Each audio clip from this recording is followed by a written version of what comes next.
Welcome to the McDonald's Weekly Coaches Show here at Ouachita Christian School. I'm on campus with head coach Stephen Fitzhugh, who's in his 27th year of coaching high school football here at Ouachita Christian. And this Coaches Show is something that we want to do every week to kind of give all the fans and parents a look behind the scenes and hear a little bit about the program and what's going on with the program. This is I guess you wouldn't call it week 0, although it is for college football. This is a preseason week, so this will be our preseason coaches show. We got a scrimmage tomorrow over at Ruston High School against Captain Shreve, and I'm excited, Coach. I'm always excited about football season. I'm excited to watch the boys get out there and play. I'm also excited about the shift in the weather that we can expect to happen pretty soon. I know it's been a hot summer. Been great this week. Yeah. This week has been very nice, and so that's really the first thing I want to ask, because this year we don't play our first actual football game until September.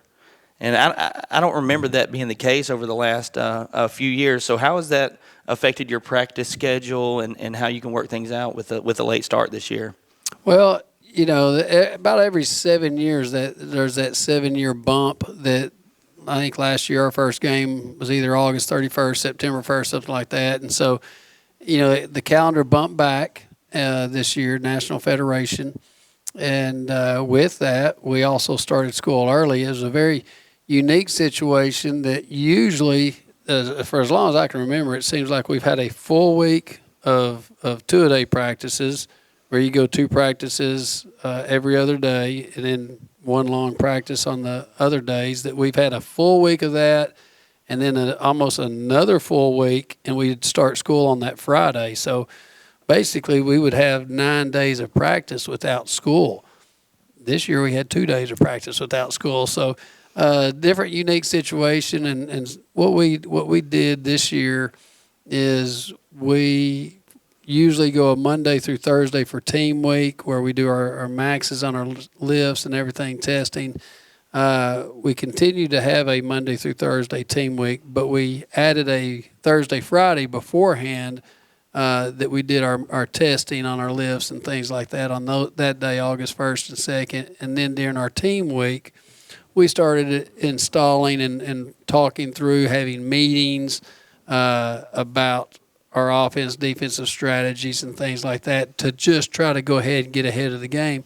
Didn't have pads on, but we could still talk through drills and things like that. So that's how we've adjusted. And again, unique situation, having just 2 days and then school starts. But our kids have adapted well, and I feel like we're on the same pace as what we've been in the past. Well, that's probably good, because if I counted right, you have 11 seniors this year that are players, and your 2 managers are seniors. Is that right? Correct. As far as you know, yeah. So quite a bit less seniors than last year, and so the practice time, I'm sure, is very valuable.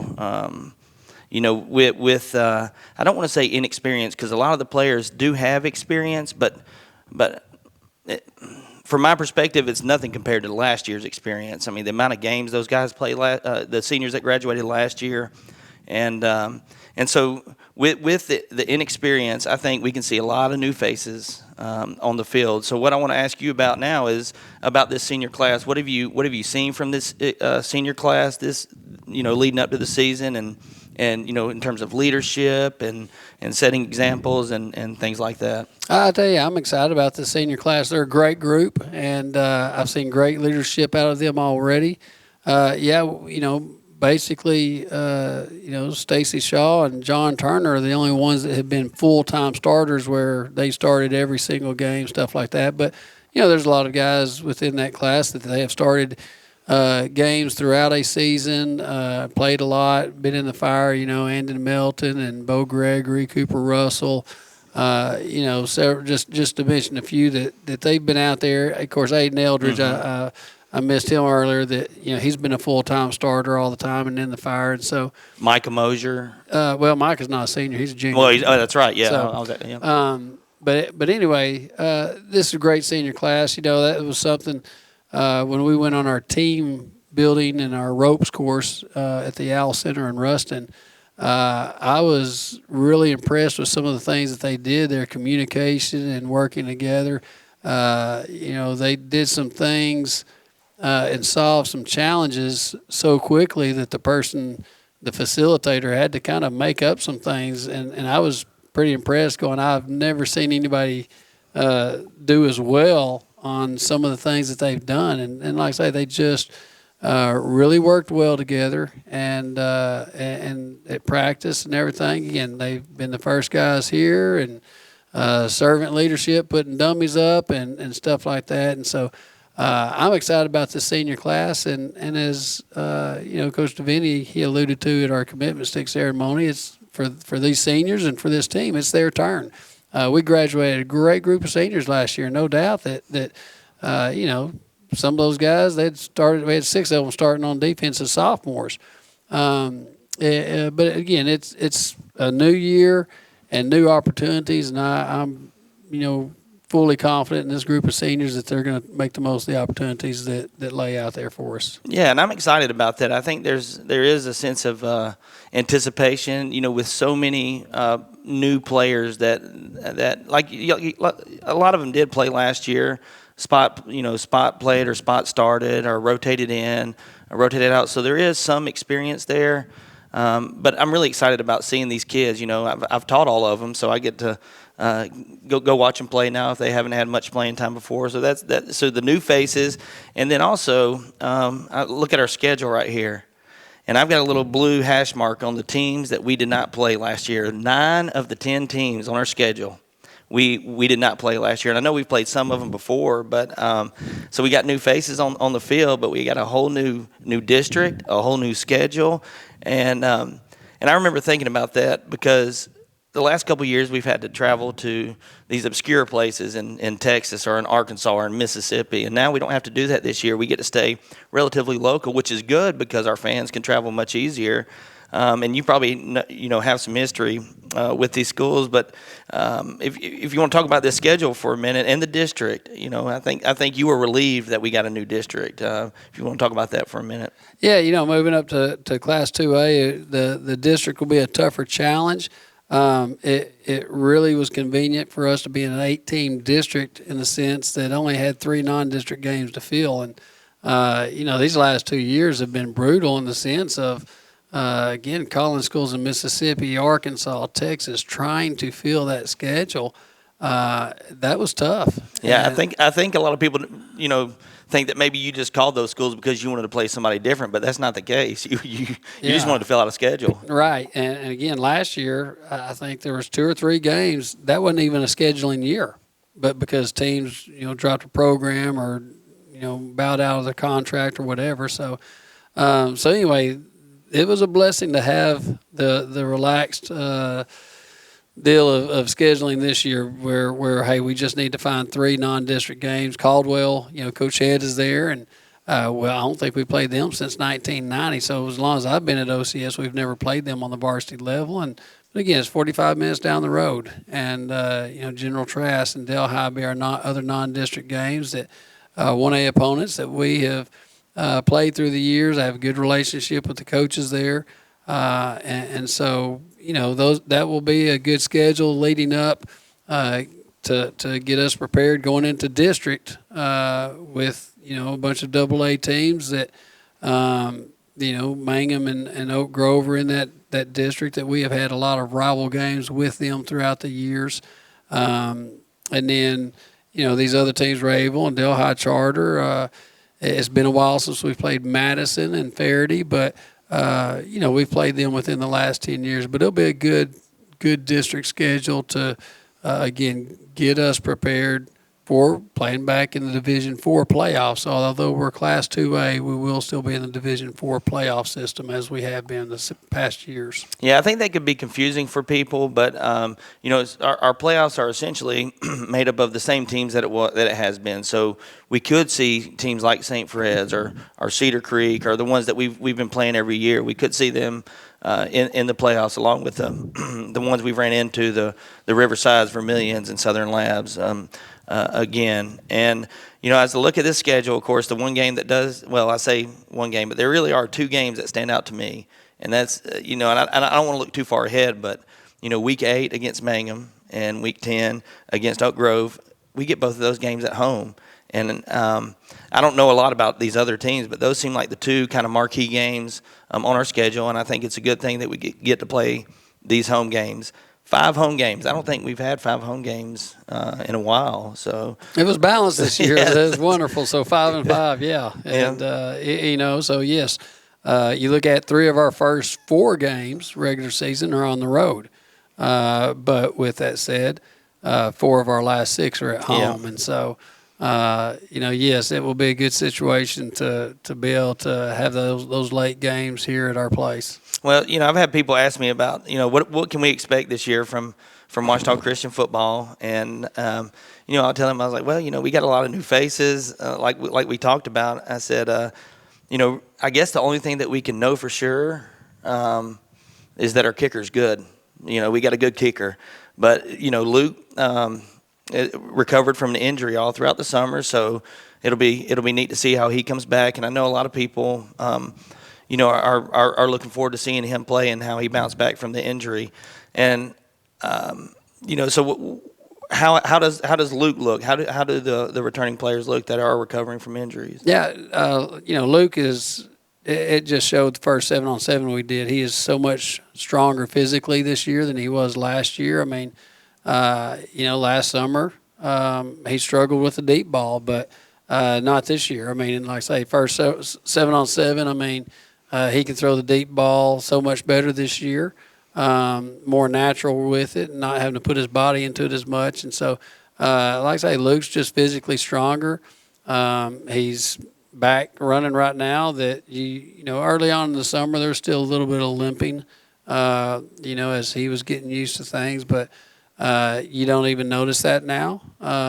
He's wears a plate in that shoe and has done great and is getting his speed back and so like I say, Luke's going to have a better year this year than he did last year, and he had an outstanding year. And so again, having your quarterback back, that's just invaluable. That leadership, that experience, that understanding, and so again, he's so much further ahead of things, at this time right now than he was last year, where he was still learning and had not even been in the fire yet, but just grew up tremendously throughout last season and picking up where he left off, doing a great job. I've had a chance to watch some practices and see some of these kids that again that I taught, but also that played some last year, and a couple of those, John Turner.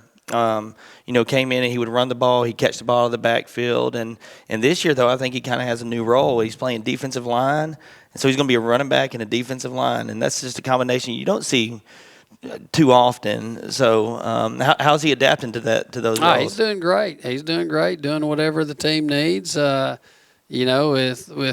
Stacy out of the scrimmage this week, John's going to jump in there and play on the O-line some. And so you love having a senior – with the attitude of, Coach, I'll do whatever the team needs. It doesn't matter to me, and that's just his attitude. And when you have that attitude, good things happen, and it sets a great example for the rest of the team. Yeah. So the scrimmage tomorrow night, we're going up against Captain Shreve, and I don't know a lot about Captain Shreve. We've never played them as far as I know. Not since I've been here, but they're a big school. They supposedly have some pretty good players and some pretty large players. So I think it'll be a good test. Is that something that you look forward to, your team get tested? Absolutely. I treat a scrimmage, it's a glorified practice. And, we're going to throw guys out. We're not going out to, let's score more points than them. Let's do this. Let's try to shut them out. We're going to put players out there and put them in the fire. Coaching the secondary, I've got 8 or 9 DBs. I'm going to rotate through there. And going in and go, hey, you're going to play 4, you're going to play 4, you're going to play 4 plays, and we're just going to keep rotating. And again, it's one thing to look good in 7-on-7s, but what you're going to do when you put the pads on and we start having to run toward the gunfire. So that's what I'm looking forward to out of the scrimmage. I don't know a whole lot about Captain Shreve. They're a good 5A football team. They won that district over there last year. They have a new head coach that came from Huntington. One of his assistants was Nick Summerall Smith that played here on our 2015 team. It was his last year.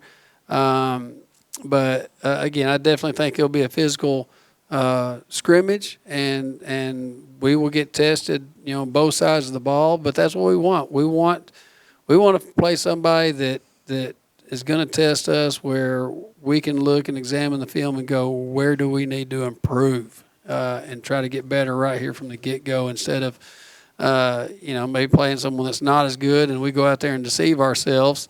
So we want to find any glaring spots right now that we need to improve on. I did see an outlook for them. It was just somebody reported, and supposedly they have a pretty good running back.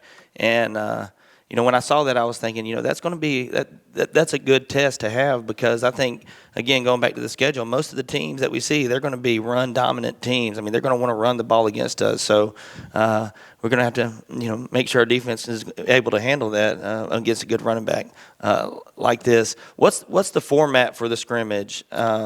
We will go OCS. We'll start on defense. We'll go 12 plays with the first group, 8 plays with the second group, and then we'll flip it, and we'll go on offense, the same scenario, and then we'll go with the third group of our younger guys for about 6 to 8 plays, and then we will repeat that first cycle again, and then after we get through with that, we will play one live quarter.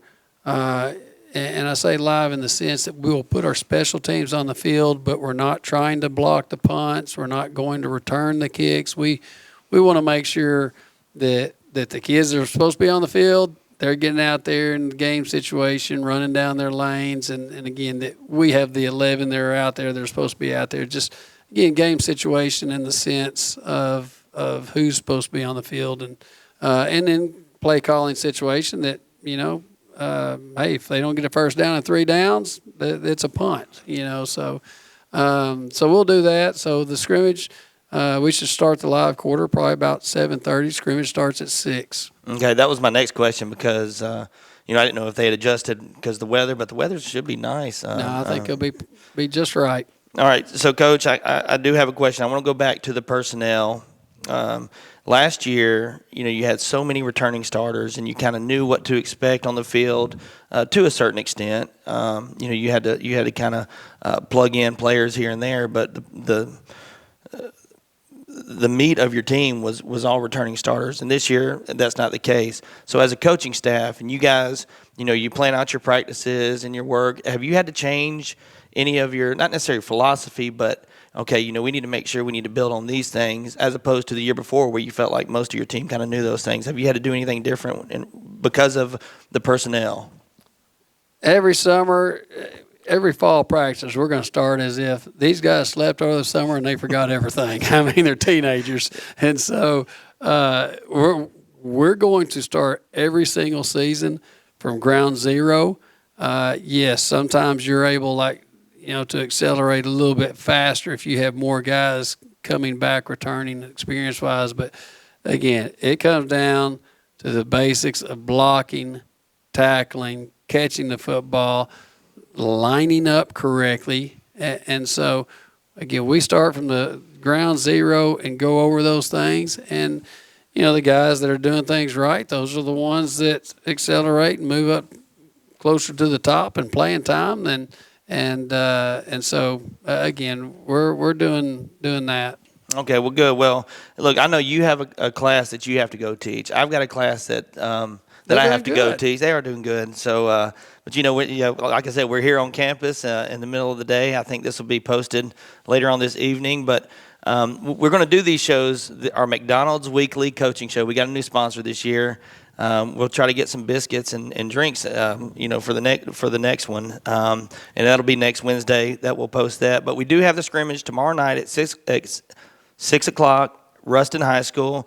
I know Coach Fitzhugh and I know the players want as many fans to come out as possible and support. We'll be broadcasting from the sidelines at that game. It won't necessarily be a play-by-play because you mentioned the format. I mean, we'll try to keep up with the action, but we'll try to get some interviews with maybe some coaches or players during the scrimmage. It'll be fun, but it's a important step to get ready for the season. The Bayou Jam is a week from Friday, and it starts at, 4 o'clock? Is Correct. that what time? Yeah, 4 o'clock against Cedar Creek at the Bayou Jam, which will be at ULM this year. I'm excited about that. We get really good seats in the broadcast booth at ULM. They're up there. We can see everything that goes on. So we'll be broadcasting, me and my partner David Gordy, for that game. And we hope you all come out and cheer on these guys this year. No, I don't. I think that'll be it because we do have to go to class. So thank you guys for listening. Thank you guys for watching. Stay tuned for more to come for this 2024 football season for Ouachita Christian School.